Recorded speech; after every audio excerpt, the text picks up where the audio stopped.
welcome to all who have joined us here today from across the world for this truly exciting webinar on Public Policy in Developing South, Challenges and Prospects.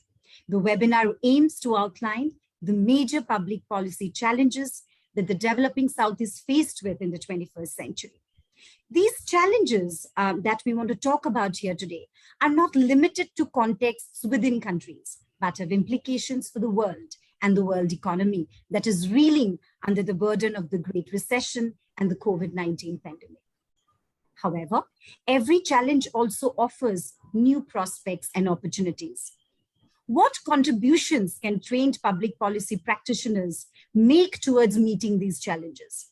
How can we equip public policy practitioners, professionals with an integrated understanding, give them an interdisciplinary grounding that enable them to seek solutions to complex contemporary problems? And in this context, the Masters in Public Policy offered by the Jindal School of Government and Public Policy, OP Jindal Global University, in collaboration with Coursera, what kind of unique opportunities does it provide for students in terms of curriculum, pedagogy, in terms of interdisciplinarity, faculty? What are the possibilities that this program offers? These are some of the questions that we'll take up for discussion in today's webinar. We are very privileged to have with us here today three distinguished scholars and practitioners of public policy from Jindal School of Government and Public Policy. We have with us Professor R. Sudarshan, founding Dean of the Jindal School of Government and Public Policy. Professor Sudarshan has an MA in Economics from Delhi School of Economics. He was a Rhodes Scholar at Oxford, where he completed an MPhil in Politics. He worked in the Ford Foundation, New Delhi, as Human Rights and Social Justice Program Officer. He has served UNDP for 22 years in New Delhi, Jakarta, Oslo, and Bangkok. He's widely published, and his publications comprise edited books, articles, and policy reports reflecting his interdisciplinary interest. So thank you very much, Professor Sudarshan, for joining us for this discussion. We also have with us Professor Rajeev Malhotra. Professor Malhotra bridges the world of academics and policymaking, a development economist with over 33 years of experience. He worked with Government of India, where until August 2012, he was economic advisor to the Union Finance Minister. Prior to that, he worked with the United Nations in Geneva and at the Planning Commission of India. He has frequently contributed and he has been consulted for national and international organizations in Asia, Africa, South Pacific island countries. He has published widely in development policy, poverty, human development, and human rights in development. He directs the public policy program at JSGP. Thank you, Professor Malhotra, for joining us here today for this webinar. And last, but certainly not the least, we have with us Professor Naveen Joseph Thomas.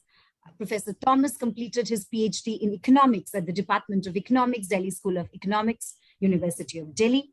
He received his MSc in economics from the Terry School of Advanced Studies and his BSc in physics from St. Stephen's College, University of Delhi. His research interests lie in the area of household economics, growth theory, labor economics, and issues of the MSME sector. He's anchoring the Masters in Public Policy online program along with Professor Malhotra. So a very warm welcome to all our panelists. And without further delay, let's begin the conversation. I would request all the participants who have joined us for this webinar from all across the globe, please feel free to raise any questions during the course of the discussions. You can put any question that you may have on the Q&A box, and we will take up as many of those questions as we can during the conversation. So let me sort of flag off the conversation by posing the first question, which keeps with the theme of today's conversation, which is what are the challenges that confront developing countries in terms of public policy making? And how are these challenges distinct from those faced by the developed world? So Professor Sudarshan, if I may come to you to flag off this conversation. Thank you very much, Upasana. That was a very generous introduction to all of us. And I'm delighted to speak to prospective candidates who are going to join the online program in Masters of Arts Public Policy on the Coursera platform. This is indeed a unique program. So I would underline the word unique in the sense in which there is none other, to the best of my knowledge, available to people online who wish to learn and acquire special skills in the area of public policy while continuing their careers, maybe doing other things, or maybe focused entirely on public policy. Now, you asked about the challenges that public policy is meant to address, because public policy is really about behavior of human beings in such a way that they are able to advance their welfare and live a the good life, a flourishing life. So that's basically the purpose of public policy. And states around the world have the primary responsibility to formulate and implement public policies. But the actors involved in public policy are not governments alone. And we've realized this over a long period of history, that successful implementation of public policy requires the participation of corporations, non-governmental organizations, civil society groups, and individual citizens. So everyone has a role in public policy, and public policy is enforced by states and governments with the backing of law in nearly all societies. And they are the way to tackle problems. So public policy is meant to provide solutions to problems. So right now, we are in a stage in the world where the nature of problems has become much more complex than ever before in human history. The complexity arises because, you could imagine a society which was self-sufficient, like a Robinson Crusoe island, carrying on, producing whatever they need, and so on. And the country was largely insulated. For instance, that was pretty much the history of China during the period of its great emperors. And it was an isolated country, didn't really seek many contacts with the outside world. And likewise, many in India was comprised of many smaller states and some large empires, like the Mughal Empire and the other pre-Mughal empires in the country, but they didn't have a great deal of contact with the rest of the world. There was globalization even in past, but that was limited to trade and supply of goods, buying and selling, the Great Silk Road, for instance, or the spice route. But what has now happened is globalization is all pervasive. It's there in the financial sector, it's there in trade, it's there in the movement of people, students going to other countries to study. So its forms are very broad.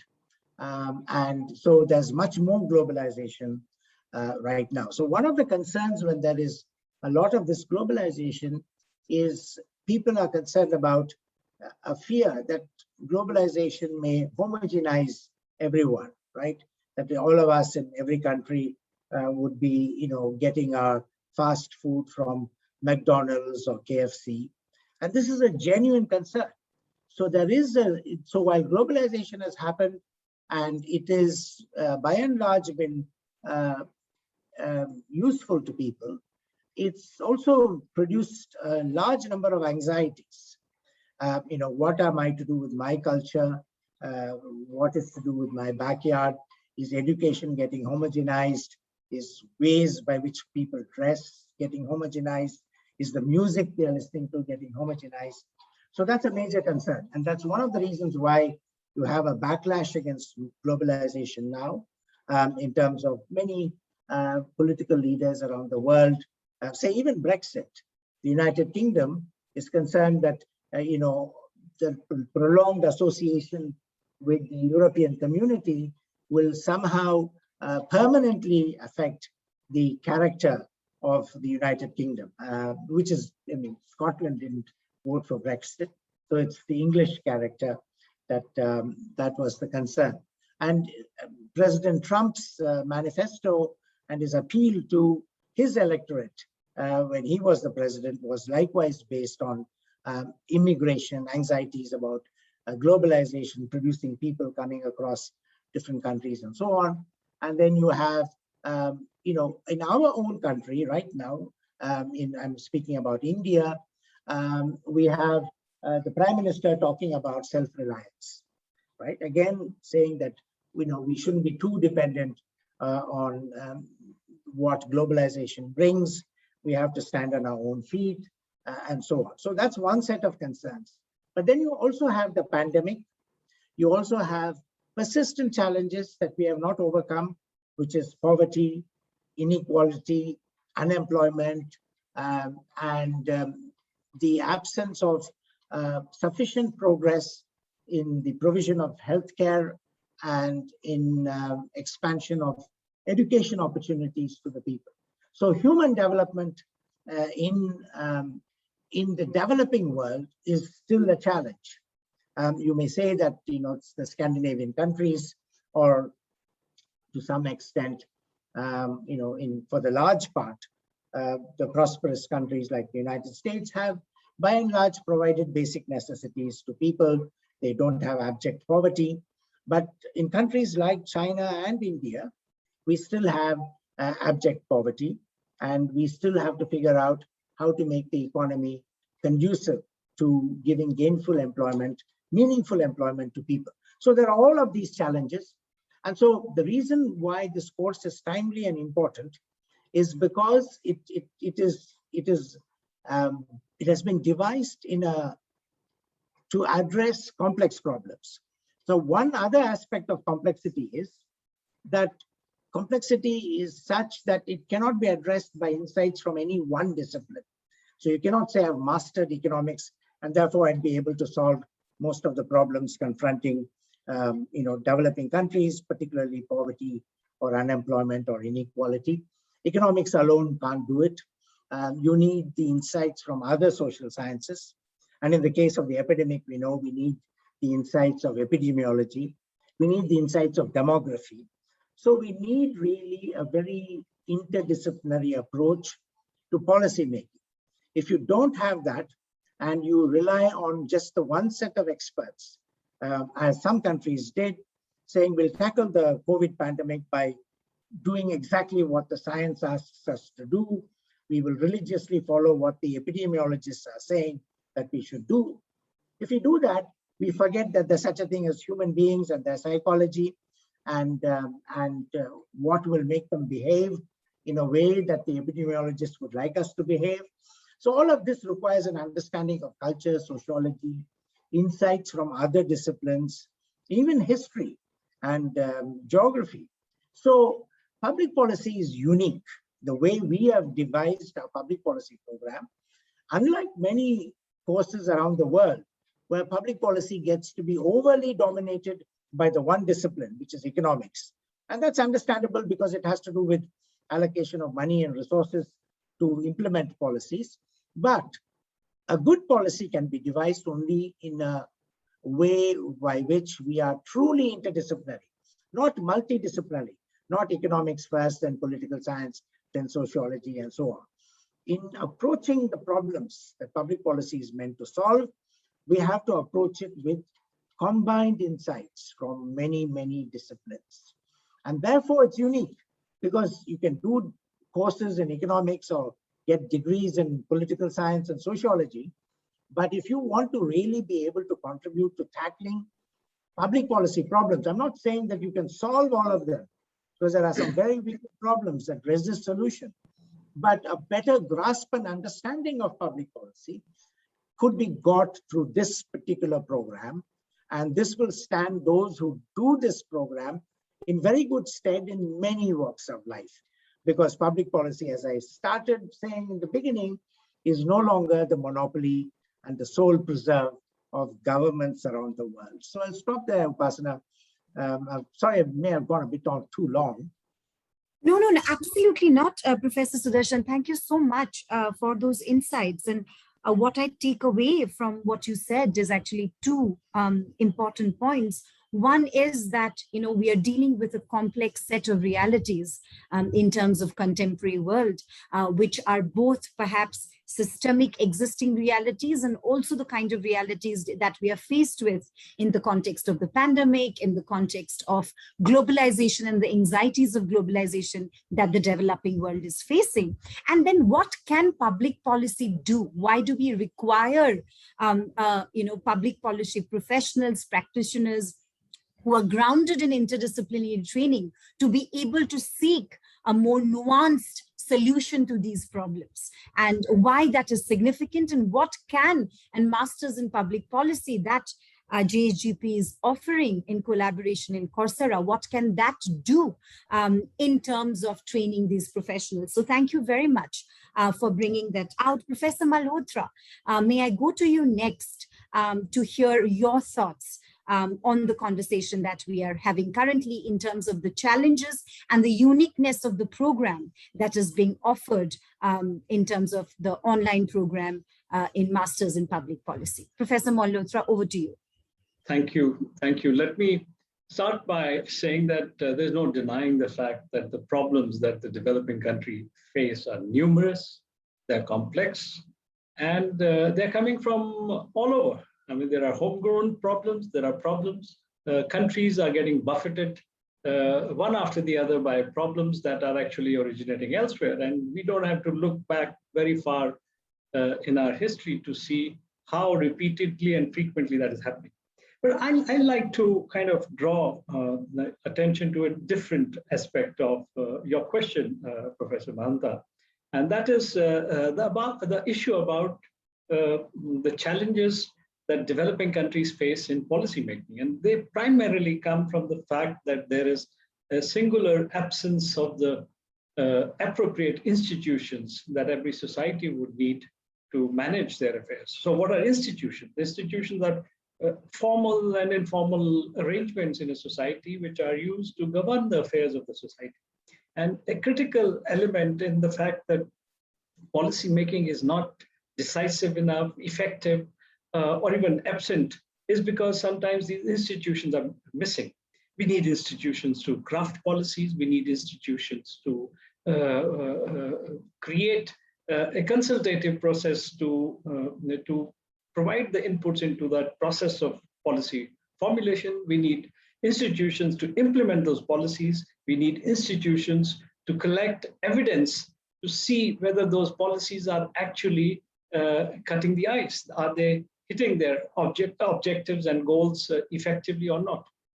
Apart from the fact that there are institutional weaknesses in the developing South, there is a serious constraints of professionals, the human resources that are required for this process. You need a certain kind of training. You need a certain kind of knowledge and skill sets that Professor Sudarshan alluded to, given the complexity of the problems. And unless you don't have these resources at hand, your act of trying to solve the problems that the society where you're living are not going to be very effective. And apart from that, the issue is about the timing, the sequencing, and the political decision-making process, or the political economy, which guides the process of resolving trade-offs between different options that may be relevant for a particular policy action, and so on and so forth. So unless these elements are kind of addressed, policy making will be less than effective in the developing world. Let me also just add that there is no denying the fact that good policies matter.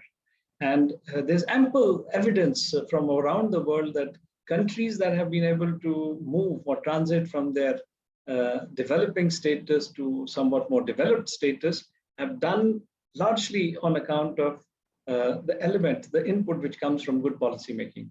And so it can't be overemphasized, but to get policies right, you need to bring together all these elements and to synchronize various inputs so that effective solutions can be put to practice. Over to you. Thank you. Thank you, Professor Malhotra. And I do completely resonate with what you said, that good policies matter. And if I understood you correctly, for policies to be good, we need to be able to overcome institutional weakness. We need to be able to create conditions of having a professional set of policymakers who are imparted with certain kinds of skills of policy making, and that the processes of political economy are set in motion in ways that it facilitates the making of good policy. I think that with that, I would like to move to Professor Naveen to hear his thoughts on the kind of challenges that public policy policy making is facing today, particularly in the context of the developing world, and the uniqueness of public policy programs, such as the one being offered, which is the Masters in Public Policy, through which some of these challenges can be countered, or we can prepare a next generation of learners who are better equipped to counter these challenges. Over to you, Professor. Yeah, thank you, Professor Mahanta, for that fantastic question. Now, what I feel is that the issues that are faced by developing nations is quite unique in itself, but there is a fair amount of heterogeneity. And the traditional mode of teaching that happens in terms of the purest subjects doesn't often focus adequately and is often not equipped adequately to deal with the particular issues that that developing countries face. Now, for example, let me take a particular case of, say, women's labor force participation.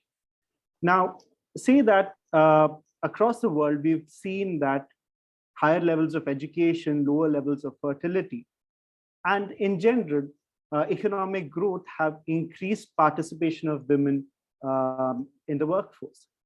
But in countries, particularly in Southern Asian countries, we see something of the contrary happening. Particularly in India, we often see that all of this has happened, but women have started withdrawing from the labor force, starting from already fairly low levels. Now, this cannot be purely explained by the experiences that we see and observe in the developed world, as well as developing countries as well, because countries like Brazil have had a very different experience at certain points of time.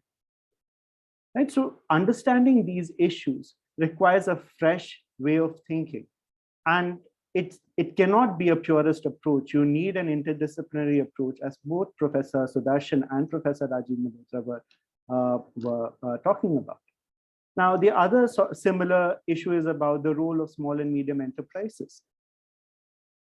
If you compare, let's say, the US, even a developing a country like Mexico, in India, it's been shown that over 40 years, if you track firms over 40 years, firms in India grow very little.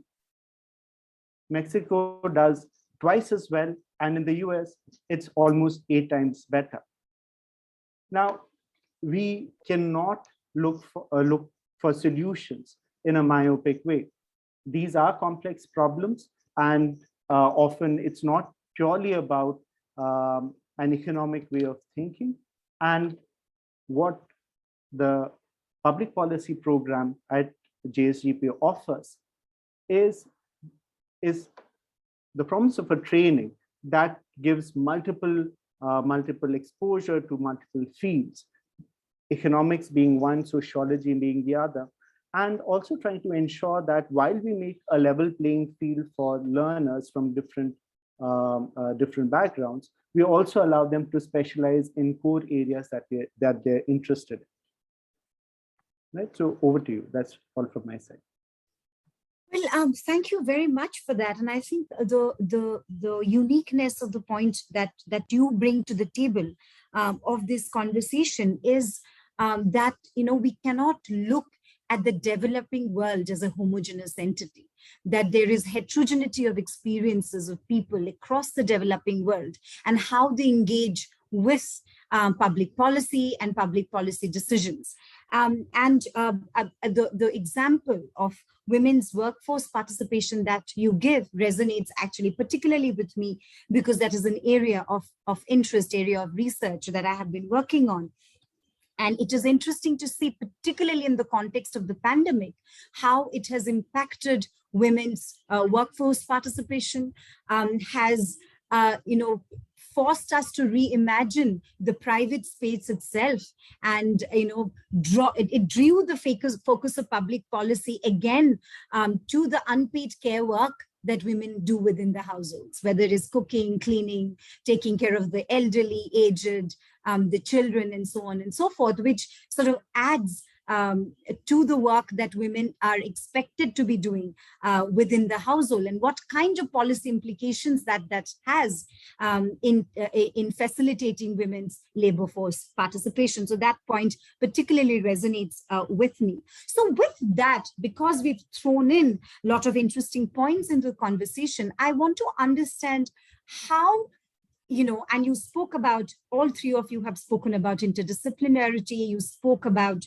the uniqueness, which Professor Sudarshan also laid emphasis on, of the programs in Masters in Public Policy that is being offered. But if you would want to delve a little bit deeper into the programs itself, which is the Masters in Public Policy program, and talk a little bit about curriculum, a little bit about pedagogy, a little bit about innovation that you're doing in terms of, because it's going to be an online program. So what kind of innovations and techniques are being brought in to sort of make this program a cutting edge program that differentiates it from other existing programs being offered by other universities? So Professor Sudarshan, if I may come back to you, would you like to say a few words on it? Well, thank you. Yeah, this program has been very thoughtfully designed. So for someone to become a public policy practitioner, it's important that they have good foundations in the insights from key disciplines, right? Now, the reason why, let me illustrate that. The COVID-19 pandemic has posed a problem in that we need to take steps like locking down and people closing down enterprises, shutting down the economy in order to protect lives, right? But at the same time, what would happen is that people's livelihoods depend on the economy functioning. And if their livelihoods are seriously affected, your aim in shutting down the economy is to save lives. However, in attempting to do that by shutting down the economy, you may deprive people of a livelihood and an income, and their nutrition standards may come down because they are not able to have good nutritious food, and therefore they would become more vulnerable to infections, not just the pandemic infection, but even other infections. Right? And you may end up then losing lives because you shut down the economy.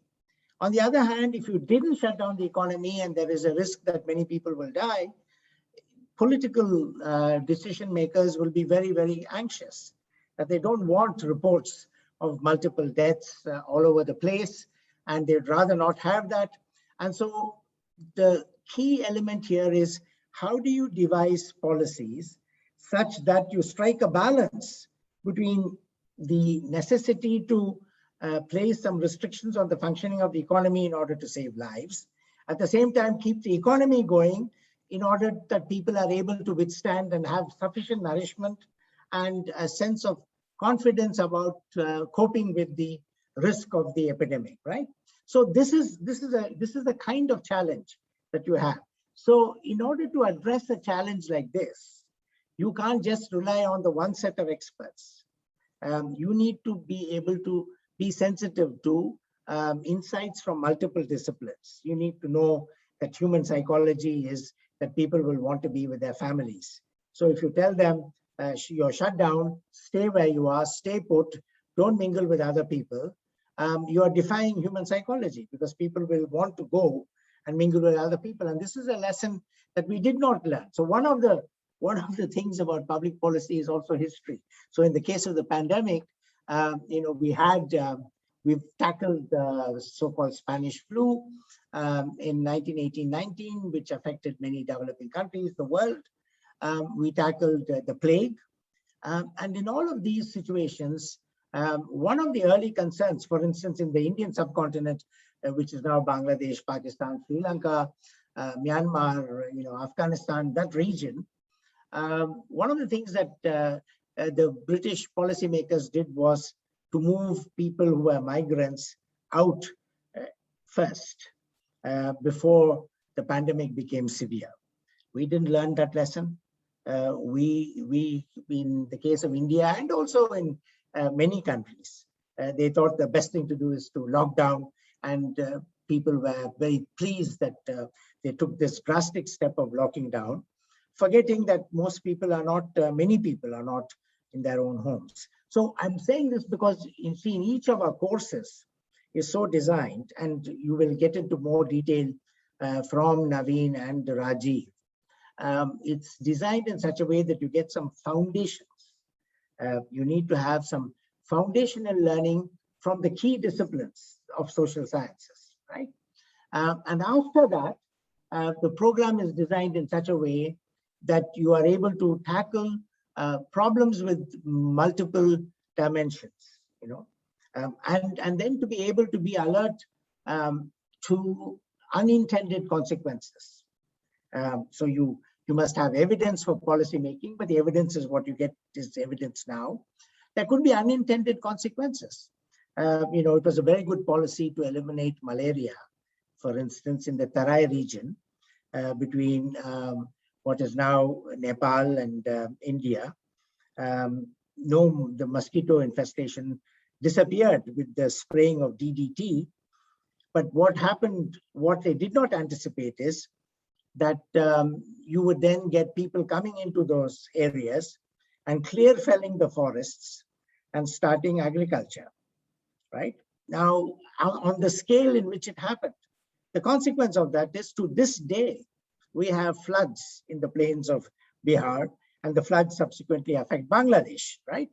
So this was not an intended consequence. No one thought about it. But over time, these are the lessons. We have to be aware of unintended consequences. There must be a certain humility in any solution that we have, saying, we've got all the answers, we're going to go do this. Like China thought it's tackling its population problem by having a one-child policy. It's had the unintended consequence now of a severe shortage and imbalance in its sex ratio. And now it's attempting to increase the population by saying we're going to have 3 children. But why would families that are already used to a standard of living that comes with having just the one child want to take on the burden of caring for and spending money on a second or a third child? They've already got used to the one child. So you see, you have to be very, very careful about what might happen to your policies. So in our program, we want the students who graduate from it to have their antenna up to make practical judgment. See, that's the critical capacity in the minds of our students that we'd like to develop. It's not facts and figures about this and that. You have to hone your mind so that you're constantly on the lookout for possibilities of unintended consequences, the multiple dimensions of a problem, what kinds of, and the most important thing, which I hope we'll emphasize a lot in the program, is bringing the public into public policy. Because there's been a tendency for public policies to be top-down, for people in high positions, deciding on policy without consulting they're beneficiaries, right? And if you do that, you are likely to make serious mistakes. You must respect the ordinary person. You mustn't overemphasize or privilege the expert. You must have a good judgment as to this mix and match.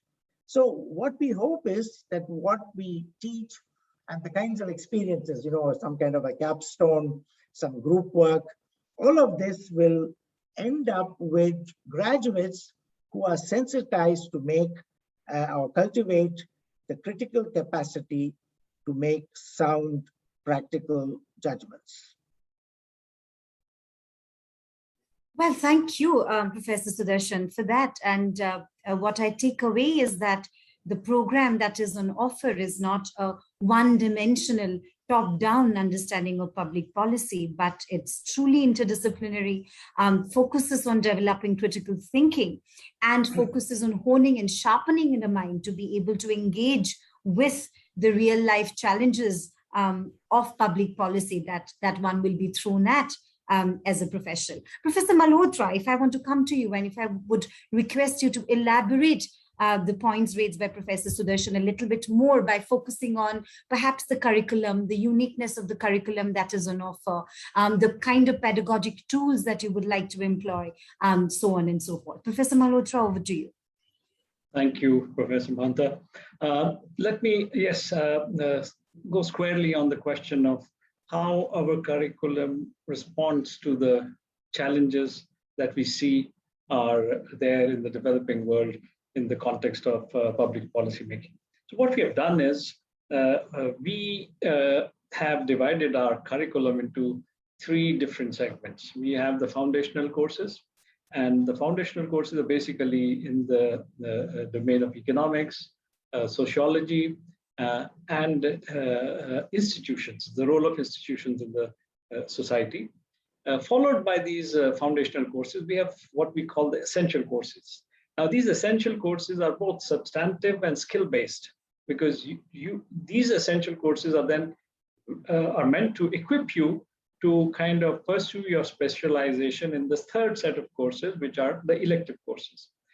Our approach is that although public policy is a very multidisciplinary subject where you learn and apply your knowledge and understanding from diverse subjects, you also have to keep an eye on bringing in the specialist knowledge that may be required to address particular problem.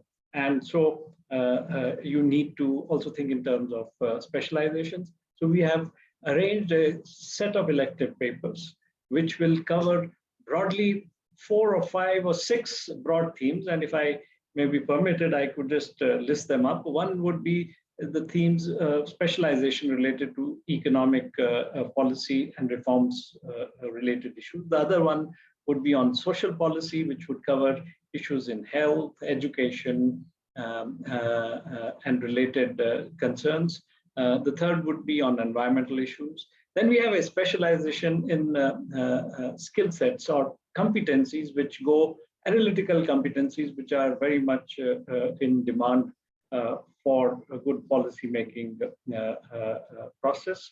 And they have transferability across many disciplines. So you would have option to pick up specialization in those competencies.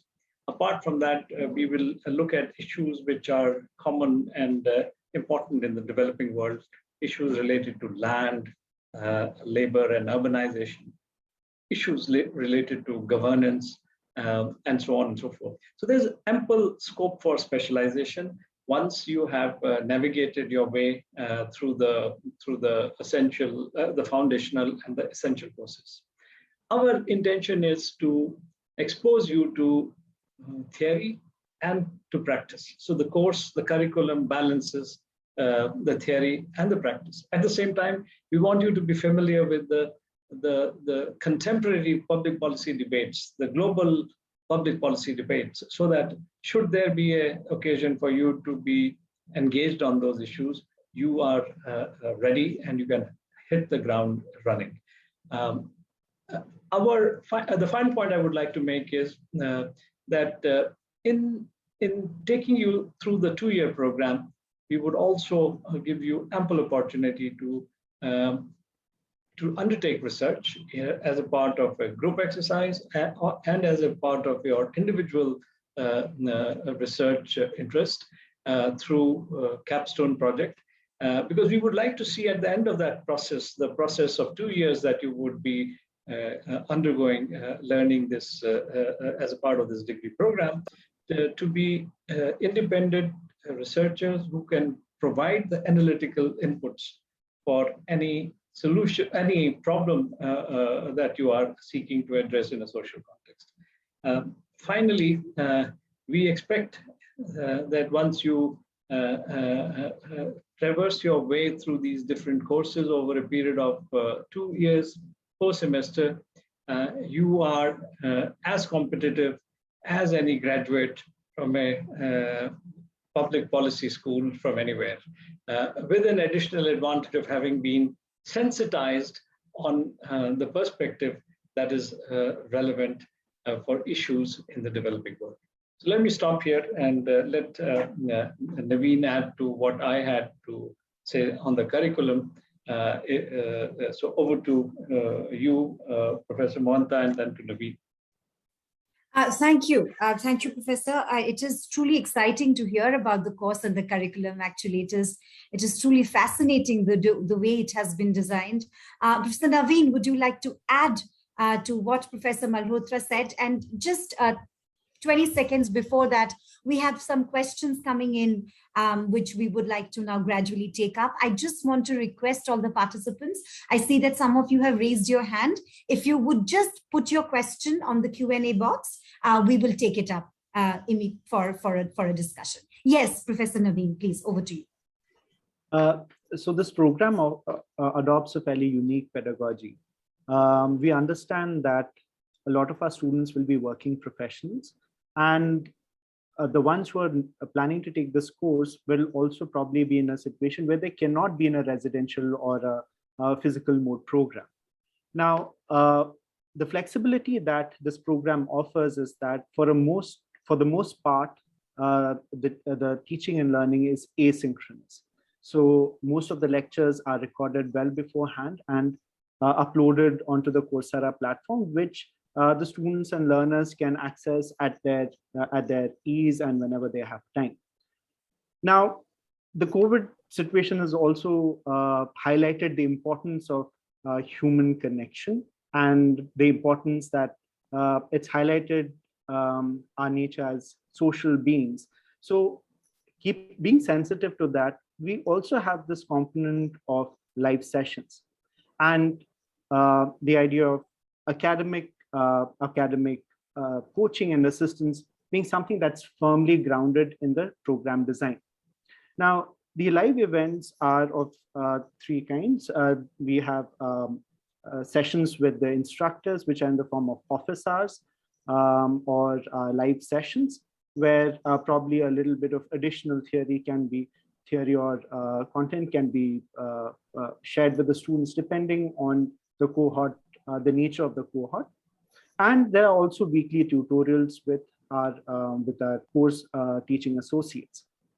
Now, the purpose of these live sessions is that we have a sort of a wish list of being able to have people from different backgrounds, different countries and experiences come together on a common platform to learn public policy. And we couldn't think of a better mix of experiences. Now, what the live sessions and discussion forums offer is an outlet where students can share their experiences as well as their views on various issues. And I think this is really important from the perspective of learning public policy. Now, though we do have live sessions, if students are not able to attend these are recorded and uploaded on the Coursera platform, which they can access later. And a genuine attempt is made to ensure that all students are able to participate by ensuring that the timings are suitable for all students. And whenever that's not possible, the timings are adjusted specifically for the students who miss out. So we have, for critical events, we have both an AM and PM time setting. Right. So the advantage of this program broadly is that it provides the flexibility of asynchronous learning, but it doesn't undermine the importance of human interaction and learning, and tacit learning in a certain sense. Over to you. Thank you. This is truly, truly exciting to see that, you know, on the one hand, we're talking about the pandemic and the challenges for education, and rightfully so. But at the same time, the kind of innovation in terms of pedagogy that is being offered here, to be able to do live sessions, to be able to do office hours, to be able to do weekly tutorials, and, you know, to be the possibility of what you're talking about, this flexibility of learning, especially for various professionals who would probably be willing to take a course like this. I think this is truly exciting for everyone. I just want to take up some of the questions that has come up, and I want to start with this question, Professor Sudarshan, if I request you to come in. It says that Nicholas asks that when studying policy making for a certain society, how important do you think it is to know about that particular society's history? And Nicholas has asked another question, which is associated. He's done economics. So he's asking what kind of a career path should be for somebody who has done economics in order to approach this interdisciplinary field and get the greatest benefit from studying the kind of program that is on offer here. Professor Sudarshan, would you like to respond to that, please? Yeah, thank you. I mean, I did mention in my earlier comment that we must learn lessons from history. And I mentioned that in the context of historically what was done to tackle the Spanish flu and the plague, which are pandemics, right? And we are now in an age of pandemics. We must expect many more. So understanding the history of a country is very important. And in various ways. I mean, you know, we don't have necessarily a course, you know, addressing the history of each of the countries from where we expect our participants to join this program. So they'll be from all over the world, but we'll sensitize them to the importance of history, because there is always such a thing in policy making. There is such a thing which is known as path dependence. If you choose one policy, you may be foreclosing another set of policies that you could have adopted. Now, how do you get an understanding of this path dependence? You get an understanding of it by an understanding of history. You know, so you would say, oh, why is it that you know, India waited till 1991 to open up the economy and to have a higher rate of growth? Why wasn't it done when India became independent in 1947 and became a republic in 1950? Now, and some understanding of our history would show that at that particular point in history, the most spectacular advance was under the socialist regime in the Soviet Union, which, you know, began with all kinds of developing country problems and became a powerful player in the international arena because it adopted a set of policies. So you can understand why there was a certain fascination about those programs, a socialist program, rather than leaving everything to the market, right? And now I would say an understanding of that history is also important, because now we are questioning this over-dependence on the market. The pandemic has shown that if you depended on the market to provide you health services, to provide you education, to provide you shelter, to provide you social welfare protection, the markets disappeared. You know, so you see, so I think we are at a stage in history where neoliberalism and those kinds of policies are being reversed. Now we are saying it doesn't matter if a country runs a big fiscal deficit because it has to get the economy up and going again. So we are all becoming Keynesians now in terms of economics. So I think an understanding of history is absolutely vital to an understanding of how to devise policies that are useful. As for the economics question, if you start out as an economist, what might happen to you? I have two colleagues, both have started out as economists and are teaching public policy. They are well equipped to answer that question. I am a lapsed economist, so I won't go there. All right, thank you. Thank you, Professor Sudarshan, for responding to that. Professor Rajeev, would you want to respond to the question? Very briefly, I'll just add to the second part of the question. Now, if you start engaging with real life issues, you realize that economics does not offer you all the solutions. But what it does is it trains you with the analytical toolkit, which is extremely useful in analyzing the problems you are engaging with. And then you realize that you need to engage with maybe other disciplines, including sociology, including politics, including anthropology, including the idea of using technology in solving those problems. And that's where the need to broaden your horizons and bringing in interdisciplinarity into the engagement that you have started off with would become apparent. And so I would say that if you were to join a program such as this, you would definitely start on a good wicket, as they say in India, because we are very fond of cricket. So every simile is traced to the game of cricket. But if you are on a firm ground, you would be on a firm ground if you bring your understanding of economics into public policy. But in the course of your first two terms, you will be exposed to these other disciplines. And you would then need to kind of understand the linkages, the intersectionalities between different disciplines, which will equip you on the knowledge-based front. And if coupled with that, if you bring in your analytical toolkits from economics, you would be sitting very pretty in terms of not only analyzing the issues well, but also finding constructive solutions that will work in real life. Let me just stop there, and maybe we could take some other questions. Yes, and I think it is very interesting because public policy affects every aspect of our lives: education, health, security, and we do not lead unidimensional lives. And therefore, perhaps it is not possible to seek unidimensional solutions and answers to the challenges being posed by public policy. And that is very, very fascinating and interesting to me, and I'm sure it's equally fascinating and interesting to the learners.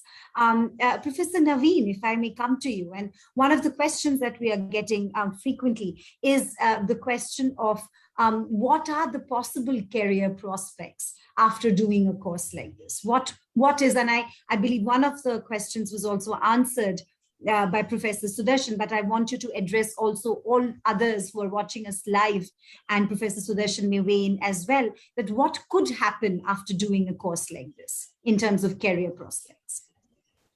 Right. So public policy is no longer in the domain of civil servants, as Professor Sudarshan was mentioning. And with the certain onset of a particular type of capitalism that most countries are currently experiencing, there are multiple interest groups which require informed policy making, suggestions to be given to the government. So this program on one end doesn't say that it's not preparing students for a career as a civil servant, but it also gives people who choose to walk a different path the tools to be able to consult different organizations in designing policy and to sort of suggest to policymakers on different aspects and probably a certain group's perspective and how that needs to be dealt with. So the application, the opportunities in terms of career are fairly diverse. And I think from both an analytical perspective as well as from the perspective of providing adequate exposure to different fields that matter for a holistic understanding and view of public policy, this course will definitely be really beneficial and keep the students in good stead. If I may add a couple of sentences on that question. If you do a good public policy degree, you could be a very good journalist. You could be a very good leader in your society. You could be even a corporate player.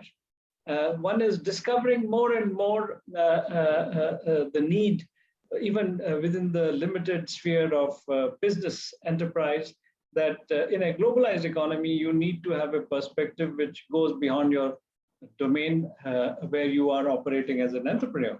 So there are corporate entities who are seeking ways to contribute to the policy-making process, perhaps keeping their own interest in mind, that who are recruiting public policy experts. Apart from that, you could be, I don't know whether I mentioned civil servant, but I think Naveen did mention, so you could be a good civil servant if you also understand what a civil servant is meant to do with a degree such as this behind you.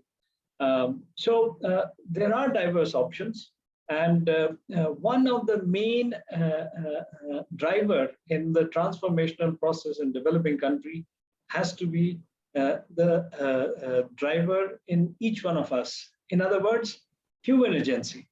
And if you want the human agency to contribute along with the state and the market, a program like this can capacitate you and can open up the horizons backed by the skill sets that the program will provide you, which could then enable you to contribute more constructively in that transformational process, either for profit or for your contribution to the society where you are.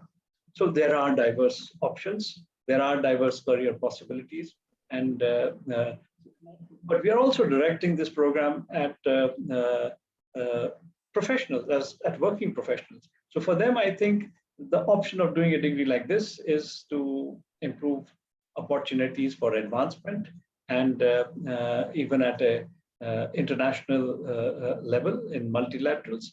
And this kind of a degree would therefore serve all those purposes for you to move on in life. Professor Rajeev, I actually have a question from Victor, which is an interesting question, and if you want to come in, because it says that Victor has a Bachelor of Arts in Criminology and Security Studies. So Victor's question is that, he's interested in public policy, but how is criminology related to public policy? I think I'll pass this question on to Professor Sudarshan, because this falls in his area of domain. So over to you, Professor Sudarshan. If I may request you to come in and respond to Victor's I'm very question. happy to do that. I would say that, just as Rajeev explained, why someone coming with a background in economics would be on a good wicket to master public policy, I'd likewise say that someone who comes with a background in law and in criminology would be in an absolutely good wicket to master public policy. Because, criminology is a legal discipline, but you cannot just learn criminology per se. You become you understand the importance of the rule of law. You understand why all policies must be given the form and shape of a law, and why governments and states cannot implement public policies unless they are couched in law, because it's only the legal authority to enforce a policy comes with the policy being translated into law. So if you've done law and criminology, and one of the major challenges of public policy, one of those wicked problems of public policy, is to tackle what you might call white-collar crimes, corruption. Corruption amongst policymakers getting influenced by big corporate enterprises, by creating what you are called crony capitalism, how to avoid that, So these are all issues which are very vital in public policy. And so anyone with a criminology background, I'd welcome them with open arms to join this program. That's what I say.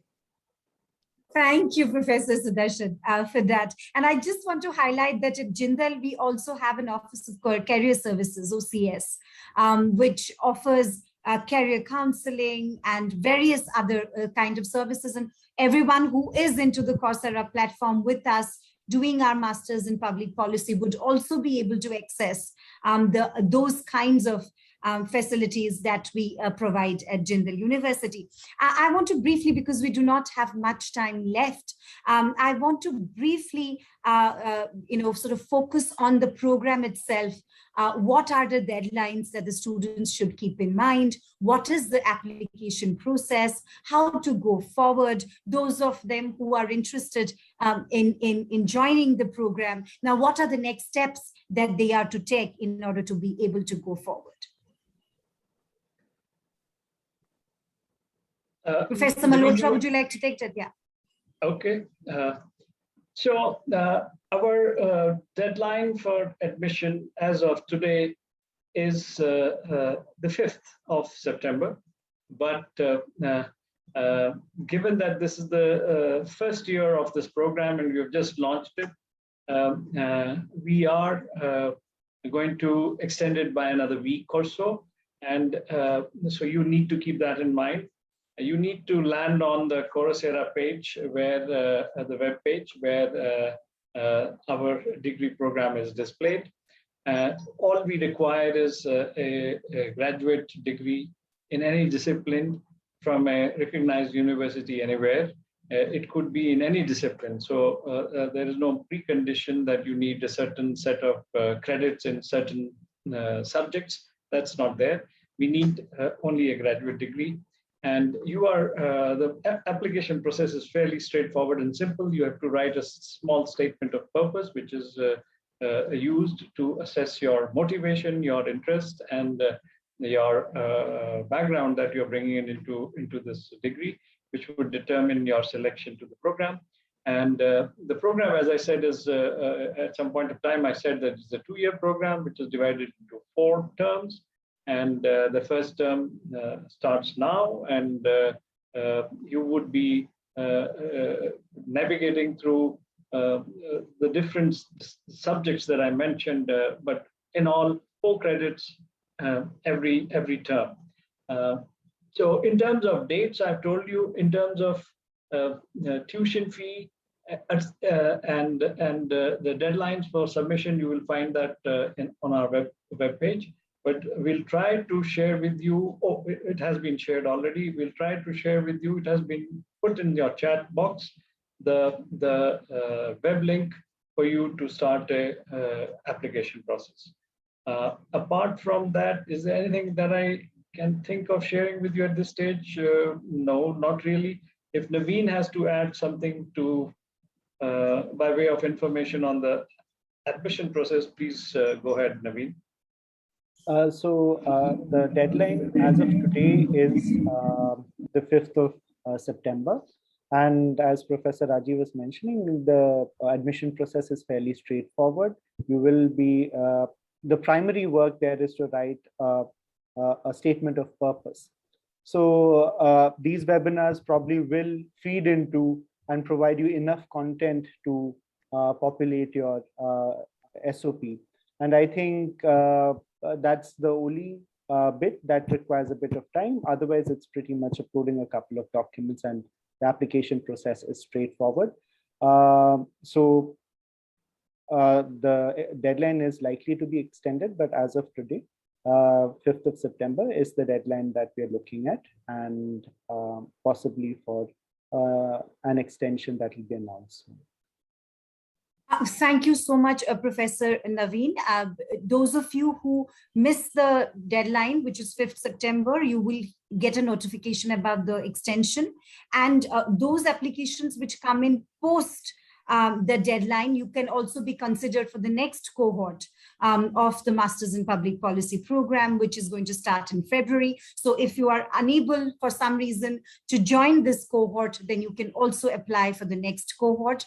Professor Naveen, if I may quickly come back to you, there is a question about award of degrees and certificates and when they can expect it and how does that happen? If you could just say a few lines on that. So this program offers a fair amount of flexibility, and as I told you, it's designed kept in mind the possibility of working professionals opting for this. We also understand that these working professionals might need to change the pace at which they are going through the course. So the quickest route is go straight for the 2-year target, and there'll be 16 courses that you'll be covering for each semester, and you can be awarded the degree in 2 years. Now, if you choose to take a slower pace, you can spread it out to 3 years, but the requirement is that you complete at least 2 courses every semester. And all the courses that are required as part of the first year need to be completed before you can go on over to the third term and second year essentially. So there is flexibility to extend this program to 3 years without penalty, and can be extended to 4 years, but there will be penalty for that. All right, thank you very much, Professor Naveen. We are running out of time, so let me take this opportunity to thank all the panelists, Professor Sudarshan, Professor Rajeev, Professor Naveen, and all of you from across the world who have joined us here today, given us your valuable time.